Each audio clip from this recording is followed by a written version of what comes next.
Salam Jala Storia, menjala cerita, mengurai makna. Sahabat Jala Storia, hari ini kita bertemu dengan kawan perempuan kita yang luar biasa, Ketua Umum AJI, Kak Nani Afrida. Nah, siapa beliau nanti kita akan kenalan. Tetapi yang saya tahu beliau perempuan yang luar biasa, bekerja tentunya banyak di Aceh, kemudian pindah di Aceh itu ternyata pada masa konflik Aceh.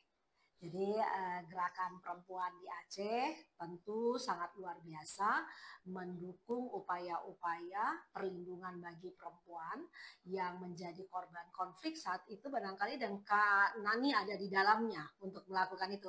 Tapi cerita yang lebih banyaknya pasti Kak Nani yang akan cerita. Sebelum lebih lanjut, saya juga perlu katakan bahwa beliau ini pada bulan Mei yang lalu terpilih sebagai Ketua Umum AJI Indonesia. Kak Nani perempuan kedua yang menjadi Ketua Umum AJI. Selamat atas terpilihnya menjadi Ketua Umum AJI. Makasih Kakak. Ini luar biasa karena buat kami kepemimpinan perempuan itu menjadi bagian yang terpenting agar berbagai upaya kita, ini kan berharap berbagai upaya kita untuk menghapus diskriminasi dan berbagai kekerasan yang terjadi itu bisa dilakukan oleh kawan-kawan perempuan, meski kita juga menghargai kehadiran kawan-kawan laki-laki, tetapi yang merasakan, yang tahu semua adalah kawan-kawan perempuan. Jadi kepemimpinan perempuan itu memang sangat kita perlukan.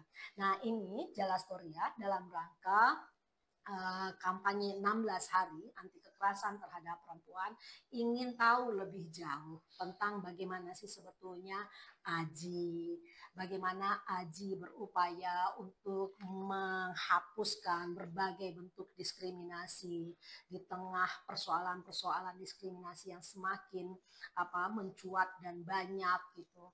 Nah, bagaimana juga AJI berupaya untuk melakukan berbagai cara untuk menghapus kekerasan terhadap perempuan, dan bagaimana AJI juga bekerja untuk melindungi kawan-kawan jurnalis perempuan khususnya yang kita nggak bisa tutup mata telah menjadi korban kekerasan itu. Karena nih pertama-tama siapakah dirimu? Boleh diperkenalkan dulu. Ya, terima kasih Kak. Aku Nani ya, biasa dipanggil Nani. Jadi jurnalis sudah pasti, ya. Jurnalis di Indonesia ya. Gabung di AJI itu tahun 2001, itu resmi. Ya. Sebelumnya itu masih newbie ya. Saya kuliah di Jakarta, kemudian dapat ada lowongan di Aceh, saya pindah ke Aceh gitu kan. Nah, bergabunglah di AJI. Jadi ada senior yang nanya, Nani, kamu kalau mau jadi jurnalis nanti setelah setahun kamu mau milih organisasi mana? Nah, entah kenapa di kepala saya itu cuma ada AJI. Oke, saya mau masuk AJI kan. Ya. Nah, di situ udahlah akhirnya bergabung di AJI. Jadi kerja pertama itu memang di Aceh. Saya ngabisin waktu itu 8 tahun ya sebelum akhirnya pindah ke Jakarta. Ya. 8 tahun di Aceh itu saya bekerja sebagai jurnalis yang lebih banyak ngurusin tentang isu-isu politik, isu-isu HAM, isu-isu kekerasan ya, isu-isu konflik ya kan, jadi banyak isu-isu seperti itu. Nah, di newsroom waktu itu Seram Indonesia itu saya bulan di Seram Indonesia, waktu itu ada satu tabloid dia yang baru muncul namanya tabloid Kontras ya. Nah, Kontras itu Kontras itu beda. Saya ingat di Seram betul, tabloid Kontras. Jadi sebelumnya kan kita pikir wah ini apa bedanya sama Kontras yang orang hilang gitu kan. Tapi ternyata Kontras yang di Aceh itu namanya komunikatif dan transparan. Komunikatif dan transparan itu penting sekali. Penting ya kan. Jadi itu dia anak usahanya sama Indonesia yang baru sekali beli langsung break even point. Jadi langsung balik modal ya gitu kan. Wah, luar biasa. Memang waktu itu kan sudah komplit dan semangat baca orang Aceh itu luar biasa. Itu kira-kira tahun berapa? Itu tahun 2000. Oh, 2000. 2000 awal gitu ya. Jadi langsung break even point, langsung laku semua dan langsung habis ya. Laris manis lah ya. Nggak salah laris manis, karena halaman depannya itu selalu gambar gam. Jadi saya kerja di ini kan. Ya, kenapa pilihannya gambar gam waktu itu? Mungkin orang Aceh itu kan lebih ini ya, waktu itu kan baru selesai penarikan pasukan, kan operasi Jaring Merah baru selesai, kemudian kan banyak isu-isu.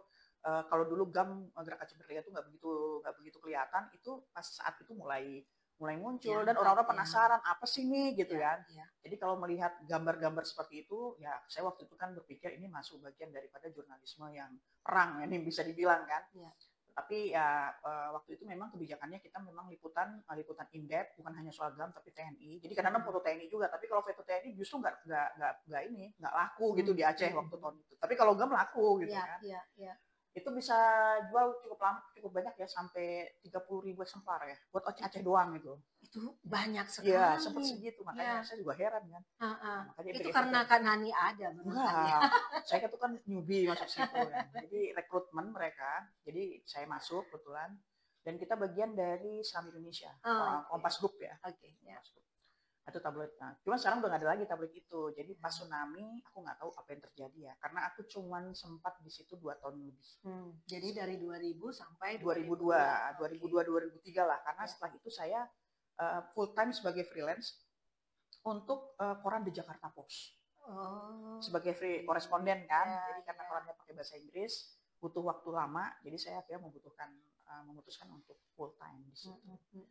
Nah ya, habis itu ya sudah 8 tahun di Aceh, liputannya ya liputan banyak HAM ya, sempat ngurus banyak hal soal politik, perjanjian damai. Perjanjian damainya kan sebelum Helsinki itu kan ada perjanjian damai namanya POHA. Sebelum darurat militer. Jadi perjanjian damai, bukan perjanjian damai sih, penghentian permusuhan, cessation of hostility agreement ya. Jadi itu berapa bulan kemudian darurat militer akhirnya diterapkan ke kita karena dianggap GAM tidak mau bekerja sama. Darurat militer selama 1,5 tahun, terus tsunami datang, baru kemudian Helsinki. Jadi saya ada di situ setiap waktu tuh ada di situ selama proses. Berarti ngikuti lah proses perdamaian itu. Nah, kita kembali ke ini AJI. AJI yang berupaya terus untuk memastikan diskriminasi dan kekerasan terhadap perempuan itu dapat kita eliminasi gitu ya bersama-sama. Apalagi dengan kehadiran pimpinan perempuan yang kedua di AJI Indonesia. Nah,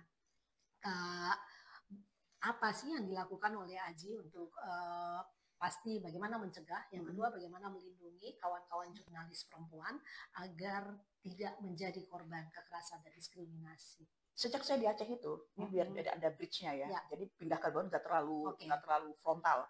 Jadi sejak di Aceh itu memang saya melihat yang namanya jurnalis perempuan itu nggak banyak. Dan ketika saya pindah ke Jakarta itu nggak beda. Memang ada, tapi banyak jurnalis perempuan itu yang lebih ke isu-isu yang light ya, isu-isu yang ringan ya. Ekonomi. Ekonomi sebenarnya berat sih, cuman ada juga tapi orang yang ada.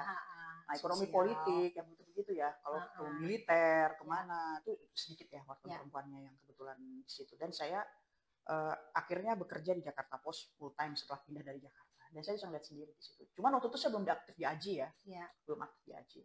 Meskipun saya anggota AJI dari Aceh, tapi belum aktif.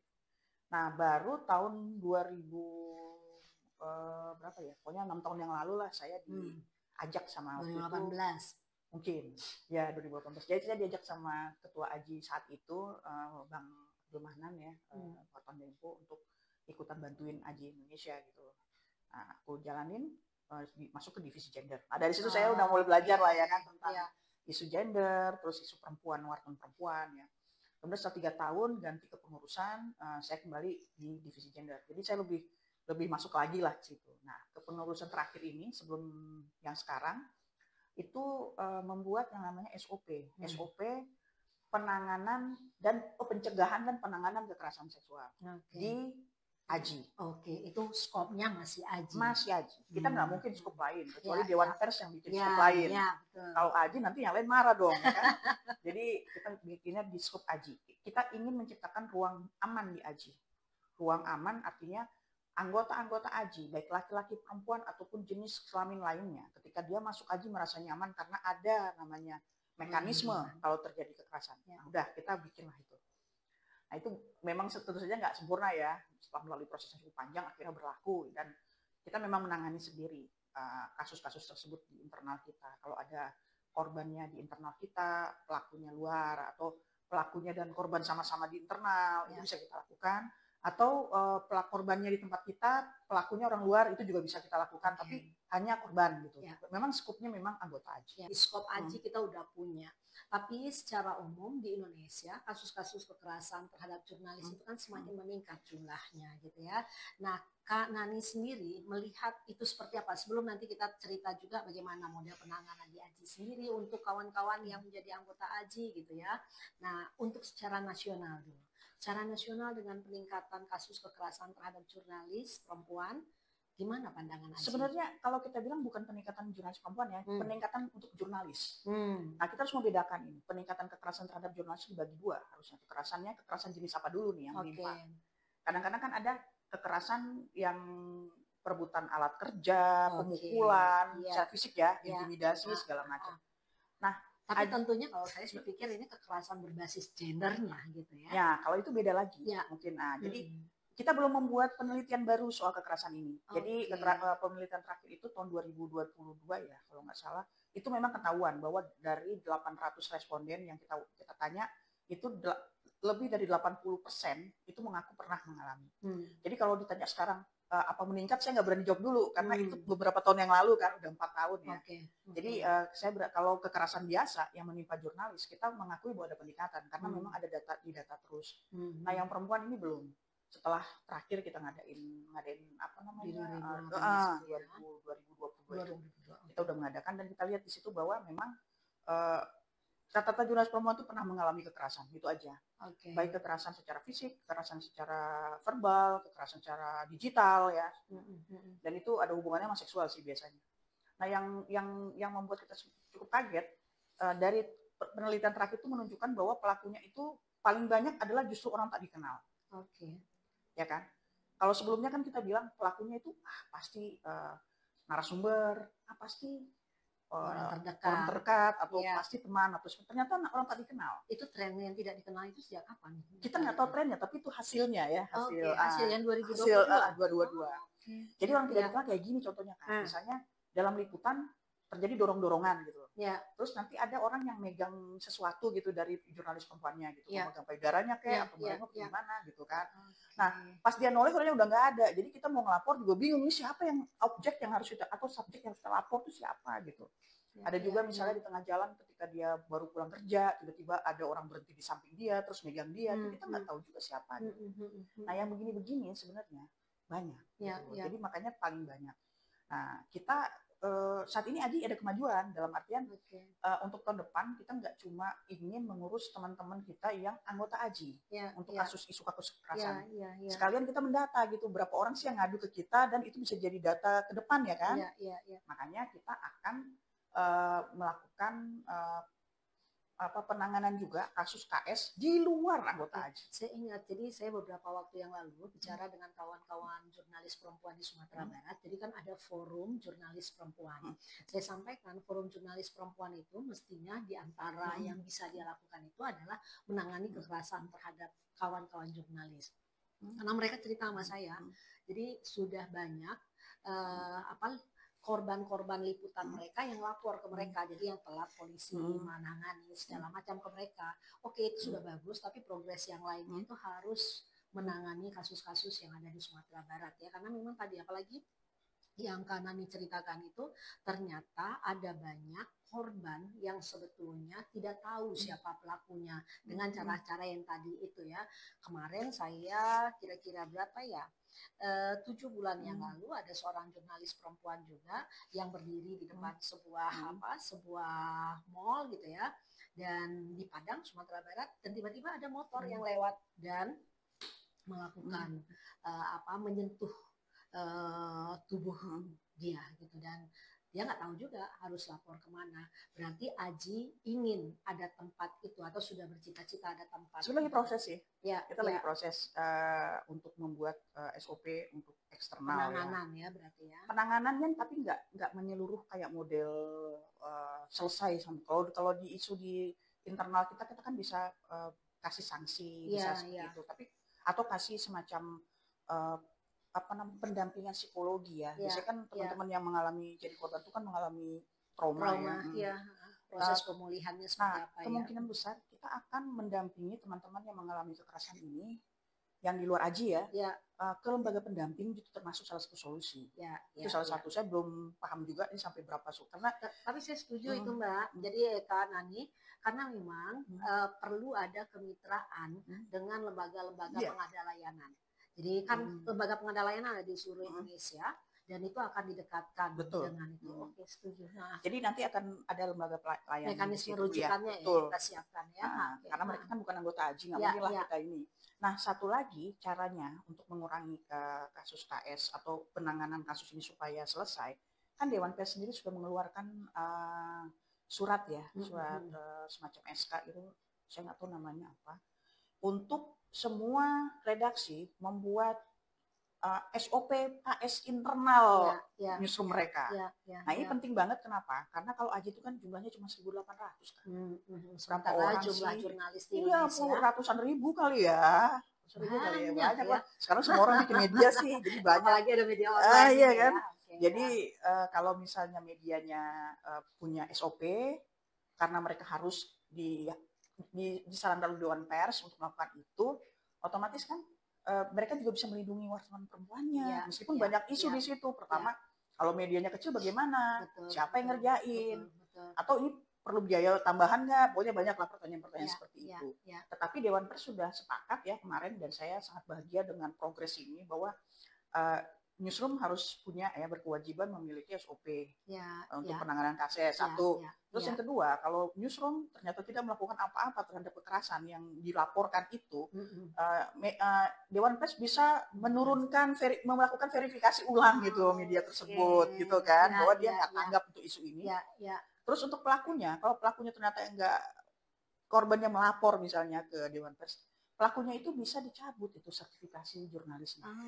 Berarti nih, jadi cuman mekanismenya ini yang kita perlu. Jadi nggak cuman rencana begini, tapi infrastruktur yang bawahnya itu jadi tidak ada. Tiba-tiba dia lakukan akreditasi, sertifikasi sertifikasinya dicabut. Kalau dia ketahuan melakukan tindakan kekerasan dan kekerasan berbasis gender, maka itu akan menjadi sanksi buat yang bersangkutan. Oke, karena ini menarik lagi nih. Kalau secara umum kita melihat, saya kemarin itu melihat juga satu penelitian yang dilakukan oleh Dewan Pers, gitu ya, yang mengatakan sebetulnya ini bagian yang lain, ternyata banyak kawan-kawan jurnalis yang melakukan penulisan terhadap berbagai kasus-kasus kekerasan berbasis gender itu masih diskriminatif, masih bikin yang stigma atau label gitu ya, dan membuka identitas korban. Nah, ini gimana? Apa sebetulnya yang menjadi persoalan kita terkait dengan hal, maksud kita itu adalah jurnalis kita. Mengapa, atau media kita, mengapa harus menuliskan itu? Jadi kalau kita ngomongin jurnalis, itu ada dua faktor yang mesti teman-teman pahami ya. Yang pertama internal jurnalisnya, terus yang kedua eksternal jurnalisnya, yaitu media. Ya kan? Nah, medianya sendiri juga kita harus lihat bagaimana dia memperlakukan jurnalis perempuannya, dan bagaimana dia membuat berita yang berhubungan dengan perempuan, terutama kalau untuk isu-isu KS. Nah, itu kan udah kelihatan ininya. Nah, yang aku lihat, banyak media ini yang belum paham bagaimana sih cara melaporkan isu kekerasan seksual yang didapat itu secara bijaksana, alias tidak membuat korbannya menjadi lebih trauma atau malah mengecilkan korban. Itu kan sering kemudian menulis ala koran kuning. Ya kan, orang jadi berpikir cerita semua kronologisnya detail banget gitu ya. Dan itu makanya kita lagi desak-desak kemarin Dewan Pers. Saya nggak tahu sampai mana nih sekarang, kemana arah dengan Bu Nini itu saja.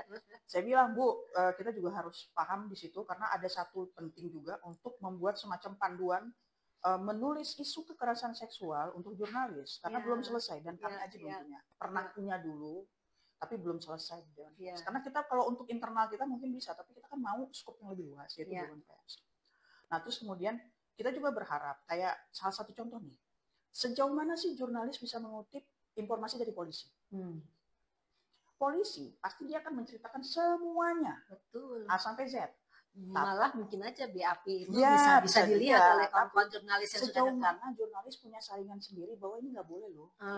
Ini udah cukup sampai sini aja lah informasinya, nggak perlu yang lain, terus nggak relevan gitu kan. Nah, itu kita berharap ada ke situ.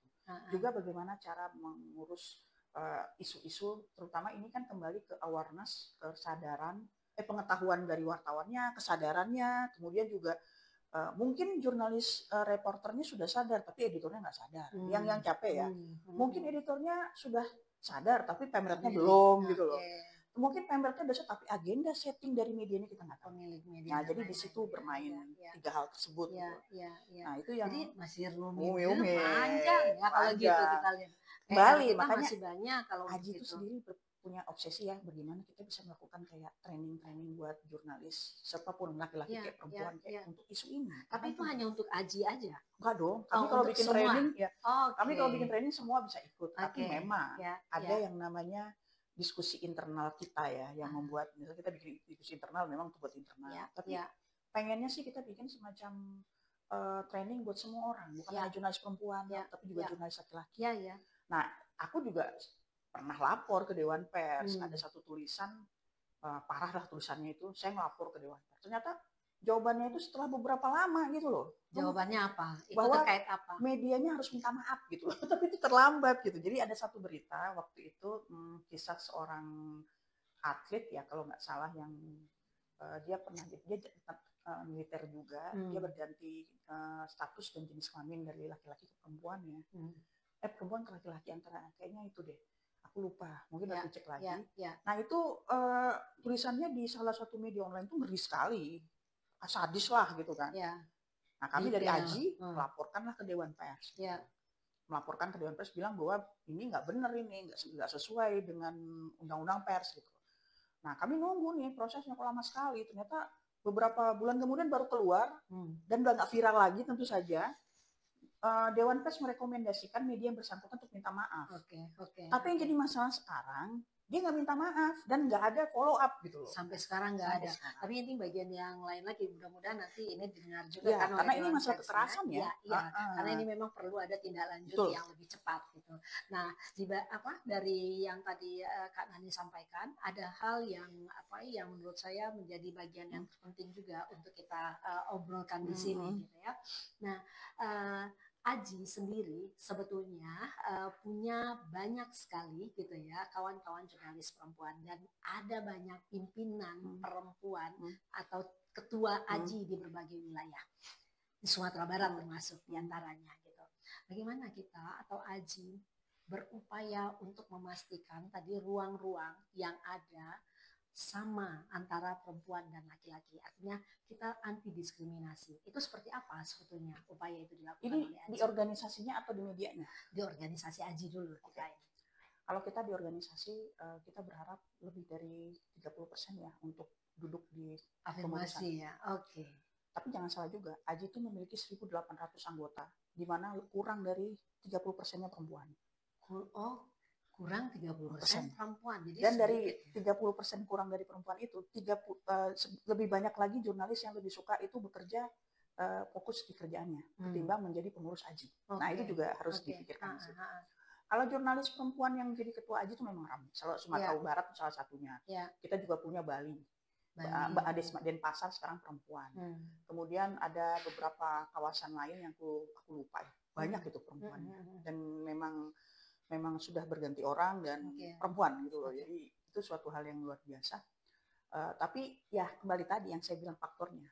Bukan kita membuka 30%, kalau bisa lebih, kalau perlu 50-50 lah ya kan. Tapi ternyata jurnalis perempuan itu kurang dari 30% dari 1.800. Dan sebagian besarnya juga ada yang sibuk sama kerjanya sehingga dia tidak bisa mengungkapkan. Kalau untuk pembagian tugas, peran gitu ya, untuk liputan misalnya, ada ini enggak? Ini liputan perempuan, ini berarti di luar Aji ya? Ini media? Ya, media secara keseluruhan, tapi di Aji sendiri karena Aji sudah punya SOP atau apalah gitu ya untuk memastikan tidak ada diskriminasi dan kekerasan berbasis gender itu seperti apa Kak Nani melihatnya? Jadi gini juga sebenarnya, kalau kita udah ngomong pembagian tugas itu balik ke newsroom masing-masing, ya kan? Balik ke newsroom masing-masing. Aji itu kan organisasi profesi, dia nggak newsroom, dia cuman yang tugasnya Aji itu memastikan bahwa jumlah orang yang ada di Aji itu kalau bisa mengikuti gender lah. Jadi kalau kami bikin training, kami memastikan perempuannya ada. Kalau kami menjadi trainer, kan memastikan ada trainer laki-laki. Bahkan sekarang kita untuk uji kompetensi jurnalis itu ada penguji perempuan di setiap pengujian. Kalau ada pengujian, kita Oke. masukkan penguji perempuan. Misalnya ada 3 penguji yang akan hadir, 1 perempuan harus ada. Jadi masuk ya di situ. Nah kalau newsroom, nah Aji tuh pernah keluarin riset soal diskriminasi di newsroom. Nah itu lucu nih risetnya nih, bahwa memang terjadi diskriminasi gila di newsroom. Bukan hanya soal gaji, tunjangan, fasilitas. Bahkan kayak saya bilang juga di beberapa tempat ya ketika saya ngobrol soal ini, antara jurnalis perempuan yang sudah menikah dengan jurnalis perempuan yang belum menikah itu juga beda. Iya. Jadi misalnya jurnalis yang sudah menikah, mereka dapat fasilitas untuk mengunjungi OB/GYN, dokter kandungan, untuk memeriksakan kesehatan reproduksinya. Tapi jurnalis yang belum menikah nggak bisa, nggak dapat itu.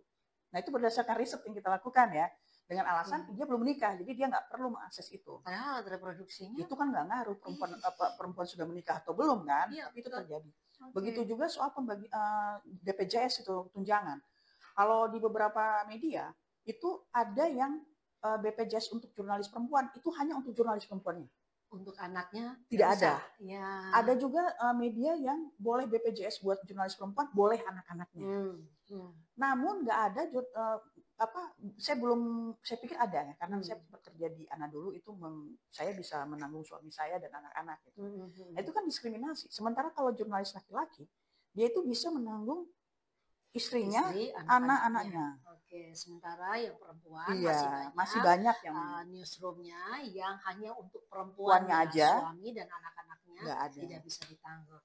Iya ya. Tapi kalau misalnya ini kelihatan ya ada diskriminasi untuk pembagian untuk penugasan seperti apa? Misalnya kalau jurnalis perempuan itu liputannya liputan apa? Itu masih seperti kalau masih di daerah-daerah ya. Saya kan lebih suka ngomongnya kita bukan hanya Jakarta tapi juga di banyak daerah. Itu masih. Jadi perempuan tuh liputan aman. Liputan keluarga, kesehatan, hiburan itu masih. Sementara laki-lakinya ya jurnal liputan. Padahal dia juga punya kapasitas yang baik ya. Betul, kapasitasnya berat. Dan itu harus berjuang. Kayak saya waktu dulu di Aceh itu, saya tuh juga dimasukkan ke wilayah-wilayah yang aman. Maksudnya saya nulis tentang profil orang atau tentang wawancara bareng-bareng. Tapi suatu saat saya bilang, saya juga mau liputan seperti itu. Kamu berani? Oh iya berani. Akhirnya saya pergi dan setelah menunjukkan bahwa saya bisa, akhirnya mereka ini. Nah ini juga soal gender dan posisi kita. Banyak jurnalis perempuan yang berpikir dia akan setara di dalam newsroom kalau dia bisa mengimitasi jurnalis laki-laki. Mengimitasi. Jadi kalau seandainya dia bisa tidak pulang-pulang kerja, dia tidak perlu untuk ngurusin. Itu yang ada di kepala jurnalisnya atau redaktornya? Perempuan, jurnalisnya sendiri. Saya melihat ada beberapa jurnalis perempuan senior yang ngomong seperti itu. Ketika kita ngomongin tentang setaraan di dalam newsroom, kita harus bisa menguasai diri. Mereka nggak pernah berpikir bahwa newsroom itu terlalu maskulin. Iya. Nah, ini juga harus diubah. Jadi kesetaraan itu kan bukan berarti sama ya. Keadilan itu tidak sama juga. Itu gitu juga hal-hal yang kudu harus kita ubah. Iya, cara pandang ya. Apa sih maksudnya kesetaraan dan keadilan gender itu apakah sama semua atau memang masih butuh ada afirmasi. Kebutuhan khusus itu tetap akan ada buat perempuan dan buat laki-laki juga gitu ya. Menarik sekali. Jadi ini memang PR-nya masih banyak. Nah, melihat PR-PR yang masih banyak ini, Aji dengan kepemimpinan Kak Nani itu akan melakukan apa? Ya kita tetap bergerak lah. Ya, apa yang akan kita lakukan? Ya sampai sama. Dan apa kemarin kan belum selesai. Nah, salah satu strategi ya kita bikin training yang banyak buat teman-teman jurnalis baik laki-laki maupun perempuan. Ini ngomongnya nggak usah jurnalis perempuan aja yang di training. Iya, jangan. Laki-lakinya juga harus di training kan. Betul. Gender dasar itu mesti harus. Karena bicara gender itu bicara perempuan dan laki-laki gitu ya. Kita nggak bisa perempuan doang kan. Gender dasar itu harus maju. Kemudian juga menekankan yang namanya untuk masuk AJI ya, terutama kita minta supaya ada namanya fakta integritas, tidak akan melakukan kekerasan seksual. Nah, jadi itu penting ya. Dan kita juga selalu bilang sama banyak media. Dan kita tentu saja juga punya ambisi untuk mendampingi media-media yang kebetulan ingin membuat SOP.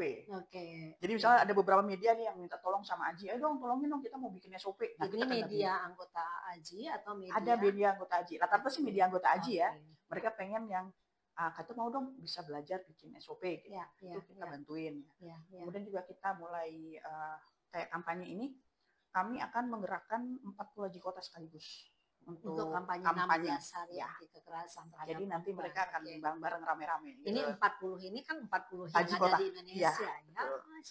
Berarti nanti kawan-kawan lembaga pengada layanan, kawan-kawan yang bekerja untuk gerakan perempuan bisa berkolaborasi dengan Aji untuk menyiapkan agenda-agenda ya. Jadi ada 2 agenda untuk HKTP ini kalau di Aji. Satu, kita akan berkolaborasi, ada undangan kolaborasi.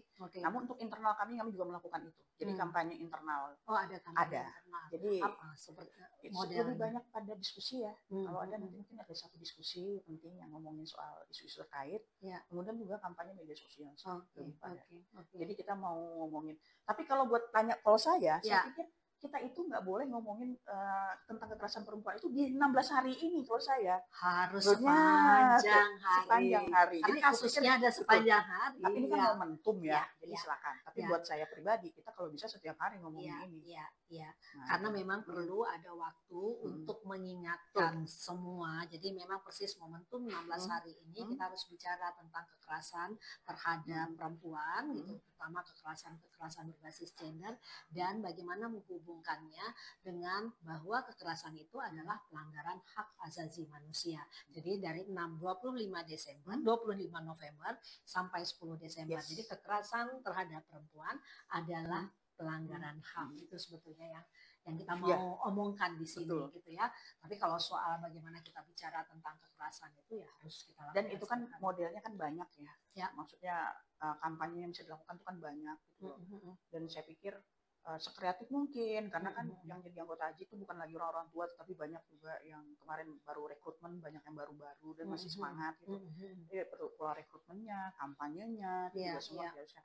Dan saya malah optimis ya teman-teman jurnalis yang muda yang baru masuk Aji itu mungkin kesadarannya lebih tinggi gitu loh ketimbang jurnalis-jurnalis yang sudah tua-tua ya. Nah itu yang buat saya agak optimis bahwa insya Allah kita bisa kerja sama-sama. Yang penting nggak bosan aja sih untuk mengingatkan, untuk tetap jalanin kampanye dan yang lain-lain karena kita tuh masih banyak PR ya, terutama bagaimana menulis yang baik dan benar ya untuk isu seperti ini. Terus bagaimana juga jangan sampai ada kekerasan terhadap jurnalis perempuannya, itu juga isu yang lain. Kemudian model perlindungannya bagaimana, sementara undang-undang TPKS kita sendiri bawahnya belum selesai kan, belum ada. Jadi itu juga banyak PR ya. Betul. Oke. Nah, sekarang tadi itu menarik di kampanye 16 hari ini gitu ya. Kira-kira tulisan-tulisan apa yang akan muncul? Kalau tulisan itu kembali ke redaksinya ya. Karena kan Aji media masing-masing betul, masing-masing. Tapi yang pasti sarannya yang kalau kita dorong sesuai dengan tema lah. Kalau teman-teman nanti di media sendiri paham temanya apa ya mereka akan jalanin ya. Kalau Aji sendiri nggak punya wewenang untuk memaksa media-media itu nulis apa ya kan. Yang penting kesadaran itu punya gitu loh. Media kebetulan anggota Ajinya itu sih sebetulnya.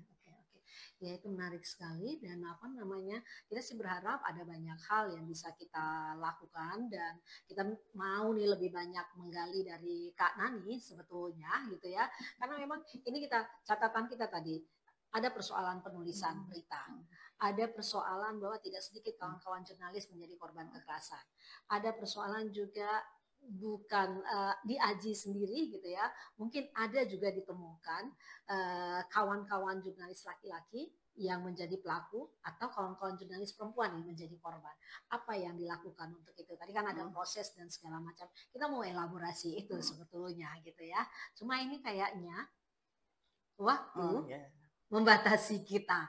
Ya kan? Nah, tapi mudah-mudahan lain waktu Kak Nani bisa hadir lagi di podcast Jala Storia.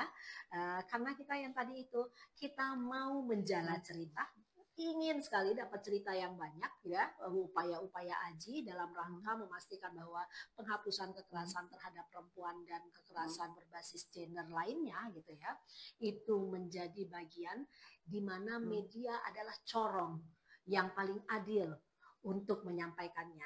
Kalau sekarang media belum, kalau ini penjelasan saya, belum adil untuk mengekspos atau memberitakan berbagai kasus-kasus terhadap perempuan sehingga perempuan hingga saat ini ketika diberitakan menjadi korban kembali. Ini PR kita. Iya Kak ya? Iya. Saya mangut-mangut aja. Iya. Iya ya. masih memikirkan strategi yang paling tepat ya. Dan Iya. tentunya kan intensi yang paling penting kan.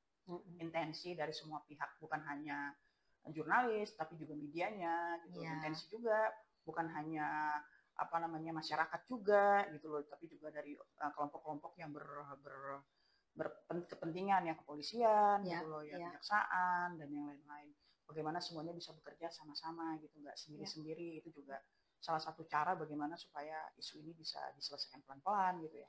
Karena kan kita tahu setiap isu KS itu kan nggak sama, template-nya berbeda-beda, begitu juga dengan keunikan, bukan keunikan sih, lebih ke complicated-nya ya, berbeda-beda gitu. Jadi aku pikir dengan semua pihak bekerja sama semua, bukan hanya jurnalis ya. Kayak Aji mungkin kita akan mencoba teman-teman yang sudah bergabung, sudah kumpul, untuk kita bisa sama-sama belajar gitu, bahwa tidak boleh lo seperti ini atau tidak boleh lo seperti itu gitu ya. Tidak boleh bersiul-siul karena itu bagian dari kekerasan seksual gitu ya. Itu kan semacam itu harus dilakukan. Candaan. Betul.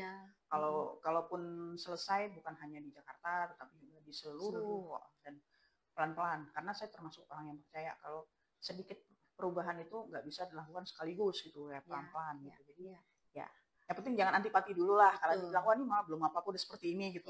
Itu yang penting. Nah, itulah dan perbaikan itu berjalan terus ya. Mudah-mudahan apa yang dilakukan oleh Aji bisa membuahkan hasil yang luar biasa. Transformasi itu akan terjadi terus sehingga memang ada banyak cerita yang bisa kita gali kembali dengan Kak Nani di pertemuan-pertemuan berikutnya. Terima kasih. Dan saya Yevri Heriani mengucapkan terima kasih atas nama Jalastoria kepada Kak Nani. Sama-sama. Ada banyak hal yang mungkin bisa menjadi pembelajaran kita, terutama nanti buat kawan-kawan media, bagaimana memastikan penulisan yang adil bagi perempuan tanpa diskriminasi. Jangan lagi menceritakan identitas korban secara vulgar gitu ya, untuk berbagai kasus-kasus kekerasan terhadap perempuan yang berbasis gender.